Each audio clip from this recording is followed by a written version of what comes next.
இந்த 5 சிம்டம்ஸ் உங்களுக்கு இருந்துச்சுன்னா உங்களோட பிளட் கொலஸ்ட்ரால் அதிகமா இருக்குன்னு அர்த்தம். உடனே போய் செக் பண்ணணும். ஃபர்ஸ்ட் சிம்டம், நம்ம கண்ணை சுத்தியும் எல்போவை சுத்தியும் எல்லோ கலர்ல சின்ன சின்ன பம்ப்ஸ் மாதிரி ஃபார்ம் ஆக ஆரம்பிக்கும். ரெண்டாவது, அடிக்கடி கால் வலி, நடக்கும்போது காலில் கிராம்பிங், அதாவது இழுத்து பிடிக்கிற மாதிரி ஒரு ஃபீல்.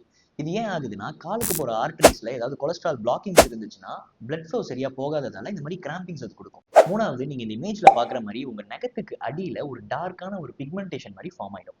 இது ஏன் அப்படின்னு பாத்தீங்கன்னா, நம்ம விரலுக்கு போகக்கூடிய ஆர்டரிஸ் தான் ரொம்ப சின்ன சின்ன டைனி ஆர்டரிஸ். ஸோ அங்க வந்து கொலஸ்ட்ரால் பிளாக் பண்ணும்போது அந்த ரத்த ஓட்டம் வெளியேற முடியாம ரத்தம் கட்டின மாதிரி அந்த இடத்துல இப்படி இருக்கு. நாலாவது, மெமரி ப்ராப்ளம்ஸ். ரிசர்ச் என்ன சொல்லுதுன்னா, ரத்தத்துல கொலஸ்ட்ரால், அதுலயும் குறிப்பிட்டு சொல்லணும்னா எல்டிஎல்னு சொல்லக்கூடிய கெட்ட கொழுப்போட அளவு அதிகமா இருக்கிறதுனால அது மூளைக்கு போற பிளட் சப்ளையை பிளாக் பண்ணுது.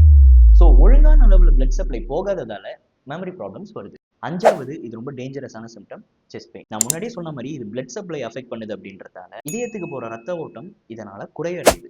இப்படி குறைவடையறதால செஸ்ட் பெயின், அதாவது ஆர்த்ரோஸ்க்ளெரோசிஸ்னு சொல்லக்கூடிய ஒரு கண்டிஷன் உருவாகுது.